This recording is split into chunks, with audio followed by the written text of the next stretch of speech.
It's Friday, Feedback Friday, the feedbackiest day of the week. It's Feedback Friday, and I'm sitting weird in my chair. Why did I do that? I don't know. It's the end of the week. We made it. We made it. It's Feedback Friday. It's been one of those weeks, man. But I was back on Twitch this week. Yay, I did it. I played Stray. It was all the feels. Wish you were there. Okay, so interesting feedback this week. Overall, I'm super happy. People in general seem to have a very, very good reaction to the two women talking video that I did with Song Erickson. So we will be doing more of those. Thank you for your suggestions on topics. For that, I really need to start setting up some forms for topics so I don't lose them. I just only have so many hours in a day. Yeah, I was very pleased with the way, even the people that had some sort of, I feel called out reactions, I was happy with the quality of the feedback there, because that's a topic that can go to shit very, very easily. So yay! Similar on Monday's video. I completely by accident called the first video talking to women, the second two women talking. Kismet sometimes.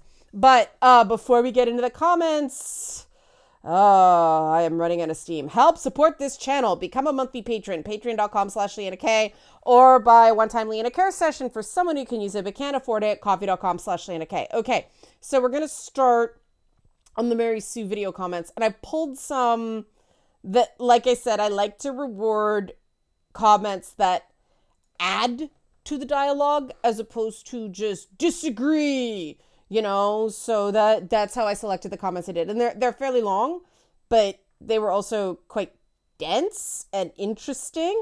The one, it was funny because there are a bunch of comments that said, mentioned Wesley Crusher from Star Trek Next Generation, and Song and I were both like, I was gonna bring him up and I forgot. So that seems to be a universally accepted one. Poor Will Wheaton. Okay, so so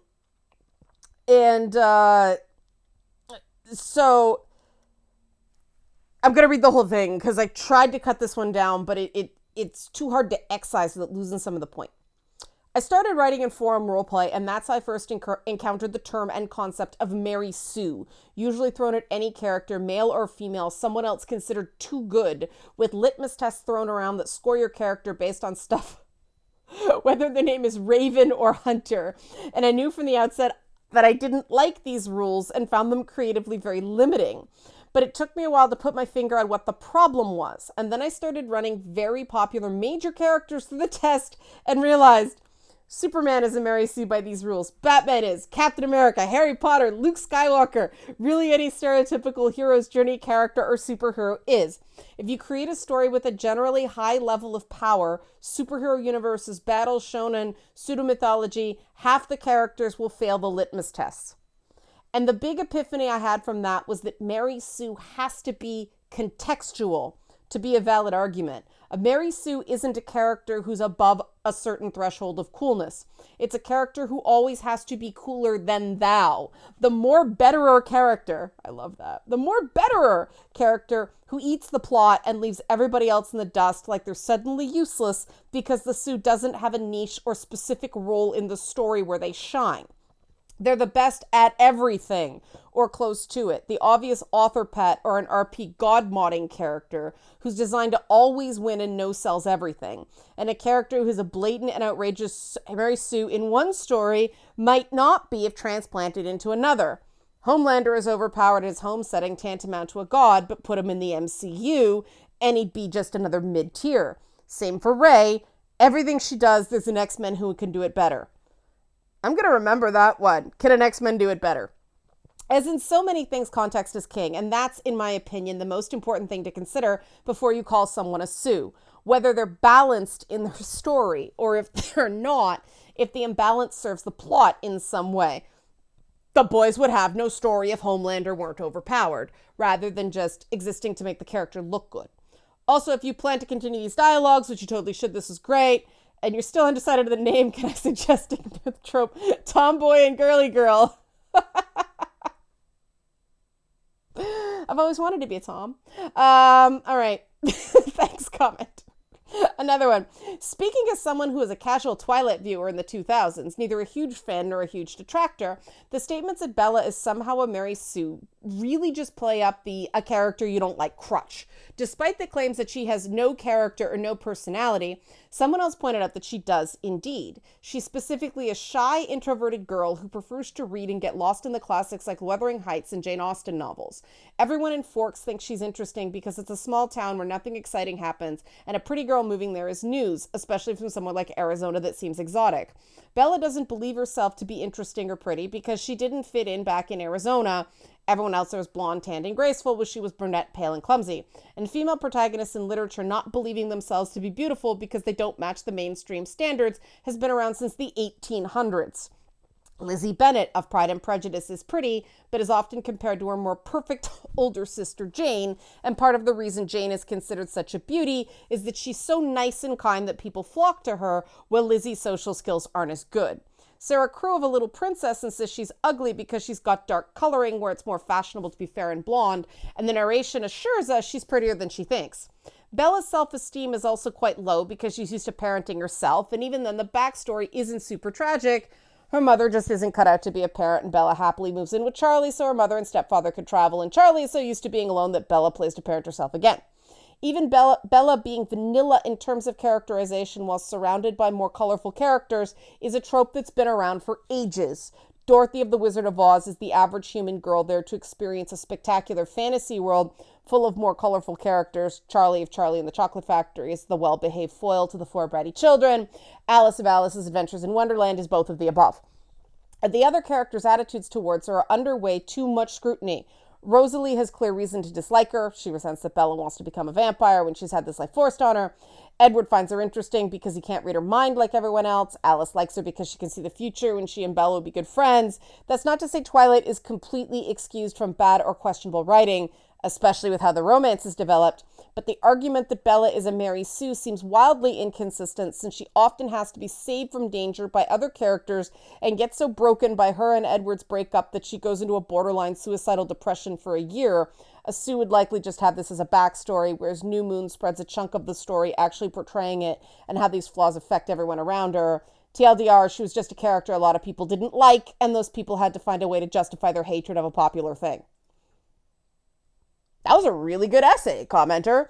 But yes, there is this, and this is something we brought up a lot in the talk, the I don't like it, therefore just slap on Mary Sue and don't have to think about it anymore, which is why I so enjoyed the discussion with Song, because it's nice to talk to people who are advocates of something I don't terribly care for personally, who have a consistent point, right? Like, I am good with anything as long as someone is consistent. If I can follow, if it's like, okay, I see where you're going with this, and it's the same rules for you as it is with other people, I can usually see a person's point of view. It's when things start just becoming anything I don't like, I'm going to slap a pejorative on it. That's when I start getting antsy.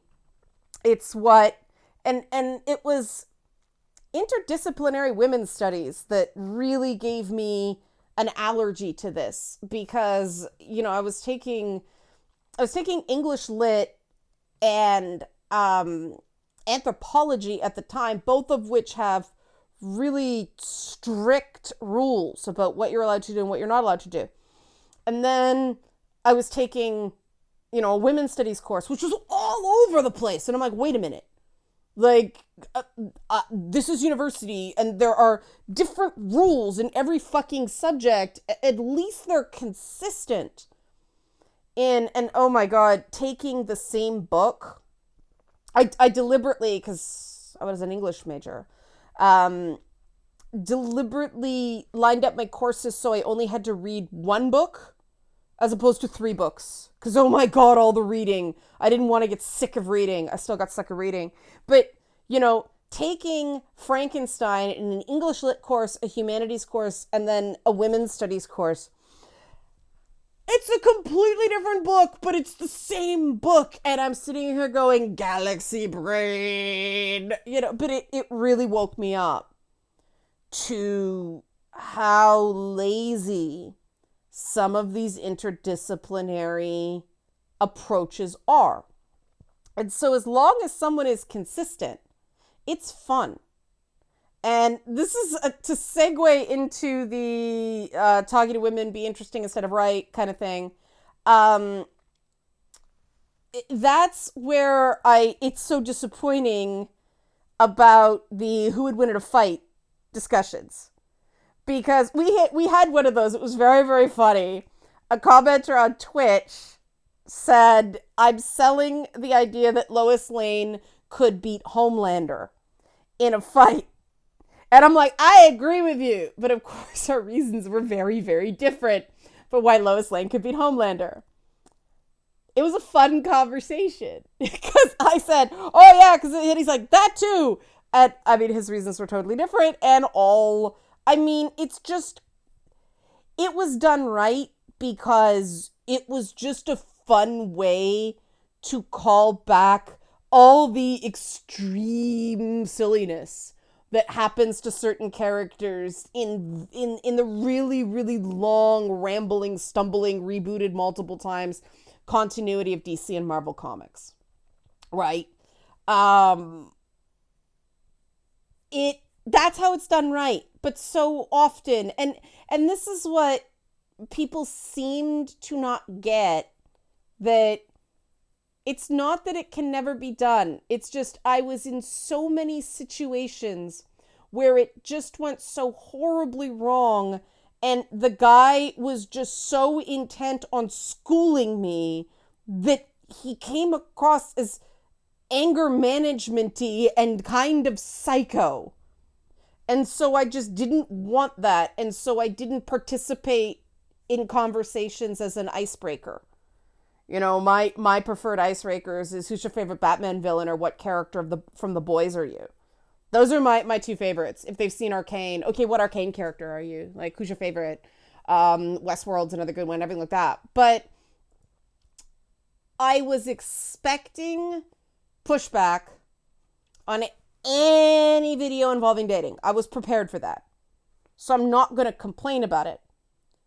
I was just really surprised by some of the pushback because it was responding to the exact opposite to what I was saying, right? I was not saying that men have to do all the work in dating. Quite the opposite.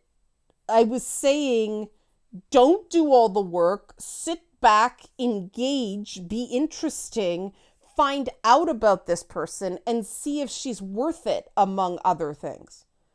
And I was very surprised. People probably, the view time, the average view time was 15 minutes. So that means some people responded without watching the whole video. But these videos are made for people who want advice on the topic. If you don't want advice, that's fine. And this is something I really don't get with some people. No one is forcing you to do anything. It's just, if you're interested, if you want this, here's some tips. And the people who acted like they were being compelled to do these things, that's needing to be right. Like, you completely missed the point.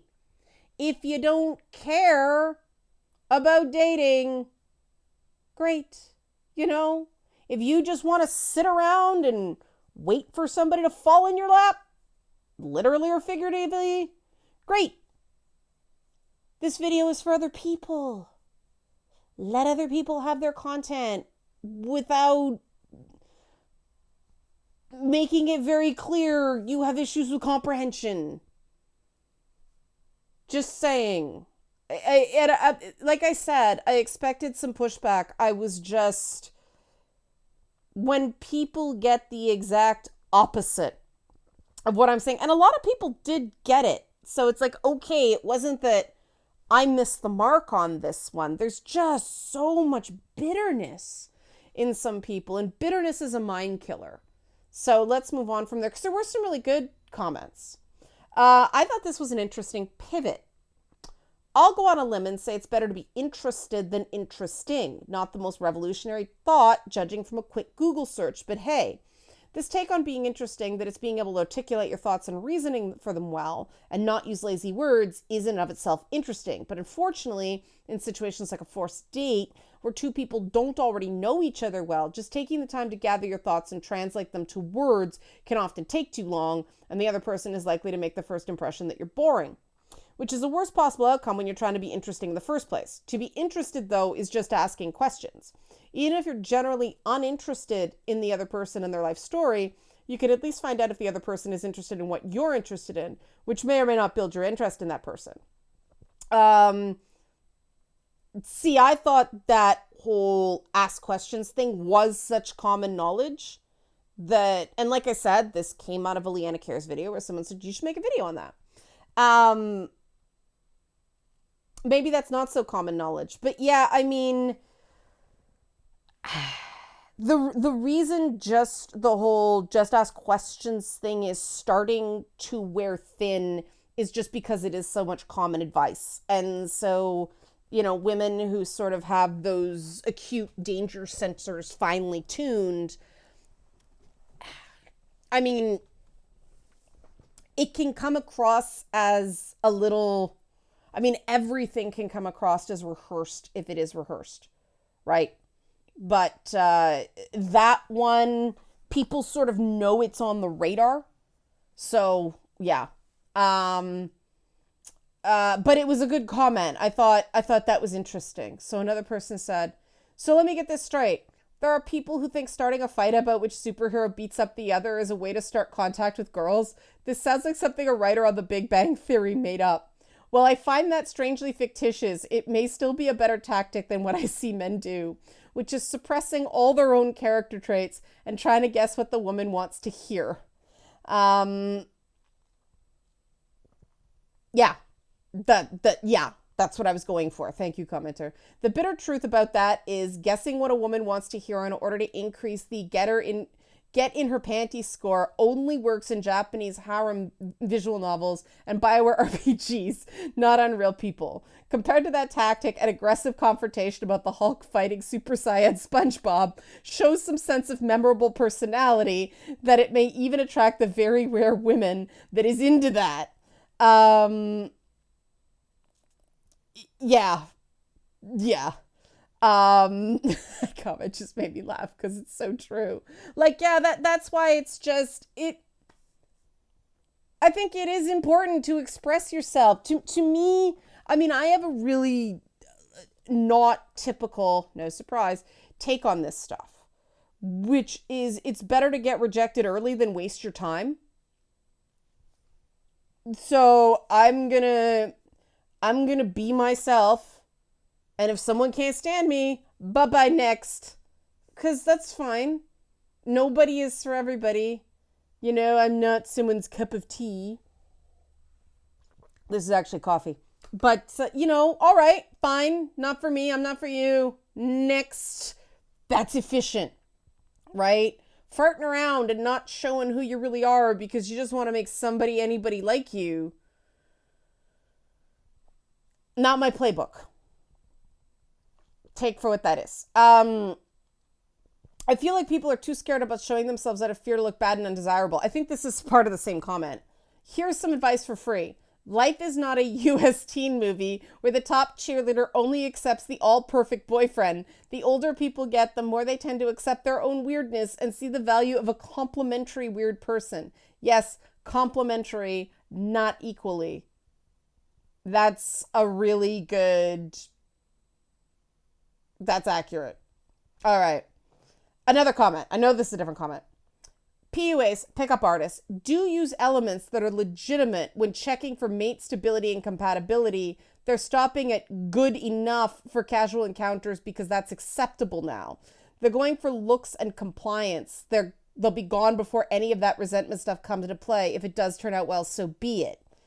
Yeah, that's what I was cautioning against. That you're not using tactics if you follow that stuff that's designed for lasting relationships.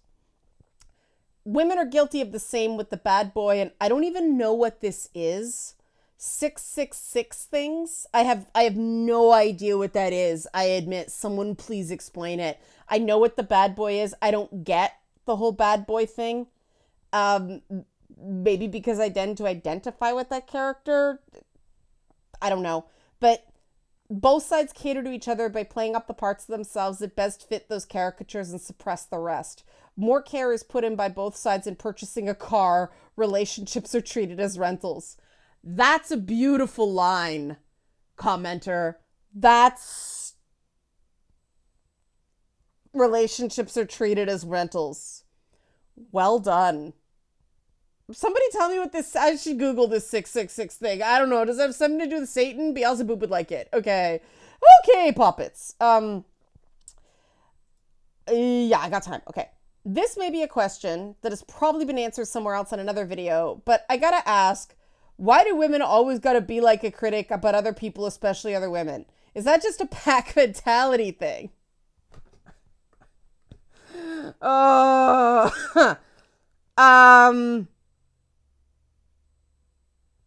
That's a very long one. I admit part of the reason I liked making Princess Sparkle Muffin, and I'm so happy. Boss fight update coming tomorrow. Kickstarters, check it. Kickstarter backers, check for updates. She is not that. You know, she doesn't have a bad thing to say about anybody.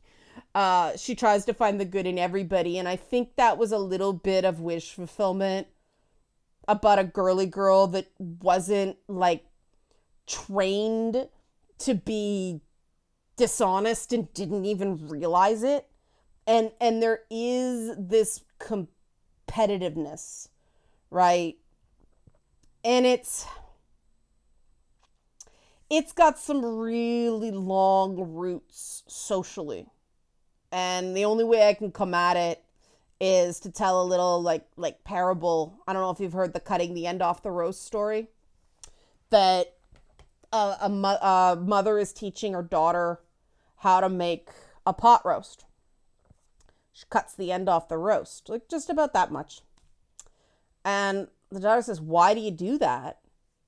"I think it makes it more tender." "Well, I don't know."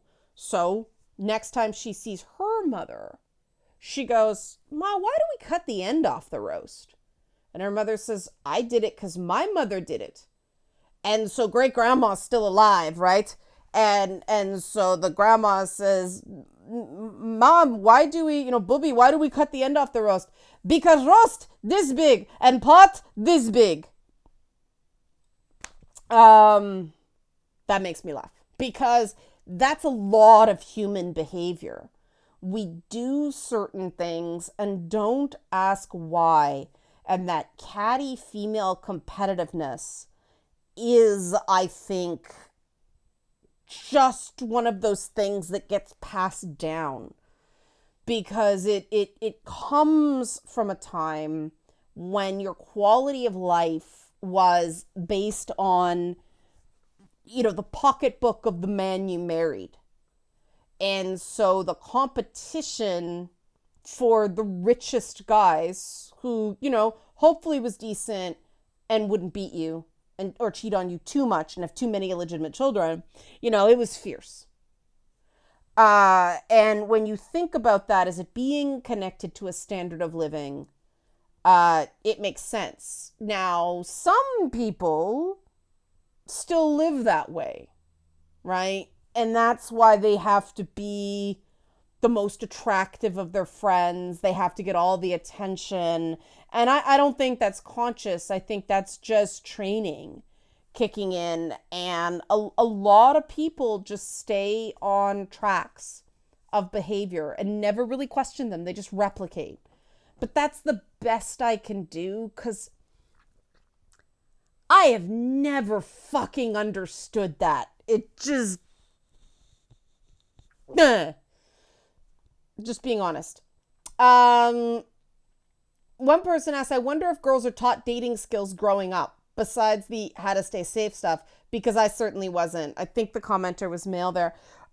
Girls are, I mean, we know that parents use a larger emotional vocabulary with girls than they do with boys.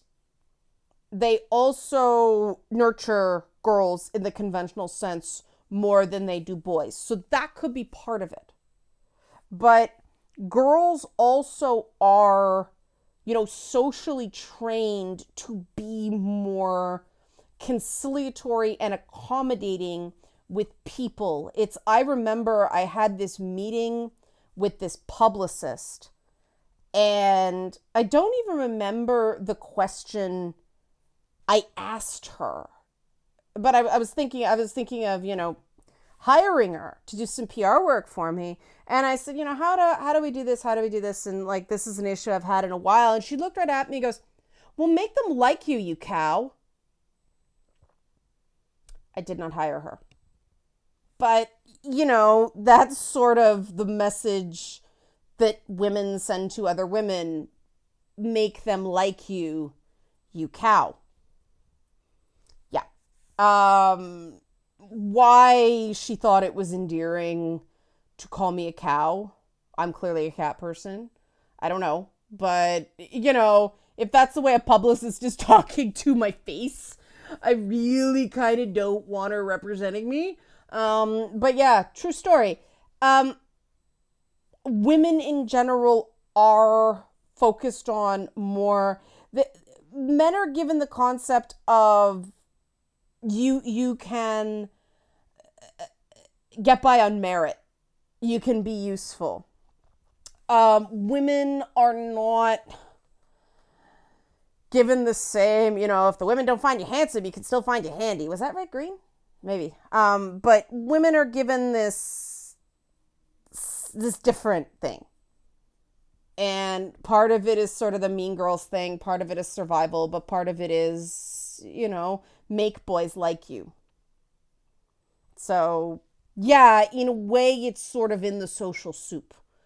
And I think maybe we should do less of that with girls, but give boys a bit more of that, because it really sounds like some people are like, all right, and I mean, individual mileage may vary, right? I know some boys who have really good, well, they're teenagers now, but they have really good relationships with their dads, and they did get that mentoring, that advice. So yeah, individual mileage may vary. And then final question about the Wednesday video about unintentional goalpost moving. I have a suggestion that you should talk about the MBTI Myers-Briggs personalities and your thoughts on it if you have any. I don't know. It would just be interesting to hear. I am an INTP, and INTJ is my shadow type. I find it interesting that I like your content, but I've been my shadow for as long as I can remember at this point. So yeah, that's good. And I am an INTJ/INFJ. So that says a lot about me. But I obviously, because if it's not therapy, I familiarized myself with Big Five personality stuff, the type A, type B, type C, type D, Enneagrams, Myers-Briggs. My take on all of them, they all have their benefits. They all have their weaknesses. They are best used to remind yourself that there are different types of people, and different is not automatically bad. My biggest use, and I personally, I just find the Myers-Briggs thing most useful for this, for how it's categorized, and it's the least... I have trouble with some of the names with Big Five. I really think neuroticism should be changed to attention to detail, because it sounds less inherently negative, you know, but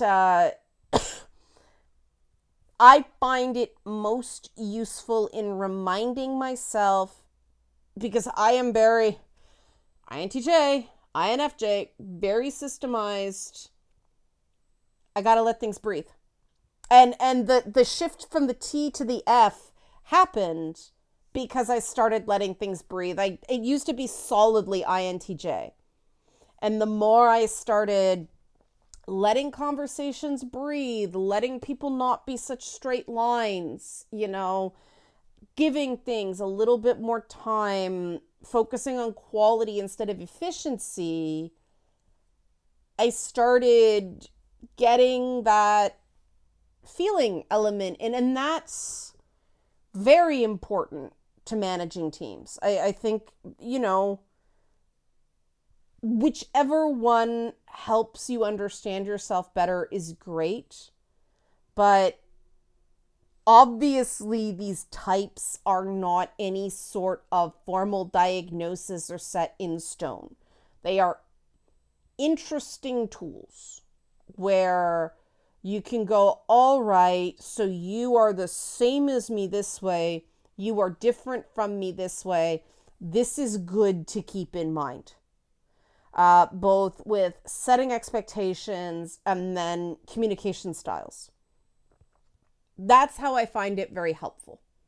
I don't like that apparently a Walmart in some places asks for your Myers-Briggs type on applications. You know, I don't like the fact that banks and insurance companies are using 9 boxes because they're based on big 5 personality traits, and they claim that these things are innate, and I just disagree. I think things like openness to new experiences changes over time. And depending on life courses and depending on, you know, if you have a good time of things, you become more open to new experiences. If you've had a shit time of things, you close off. Same with neuroticism. Same with, you know, other things. They're guideposts. They're not North Stars, if that makes sense. And so, like anything, any measurement tool, any type of theory, you know, I with a lot of the tools I use for my analysis, they're just that. They are tools. They do not substitute for direct observation, rational thought, and direct communication. That's my thought. And that's probably a good place to leave it at. Song and I have already figured out where we're going to record next for our next 2 women talking. Though I like Tomboy, and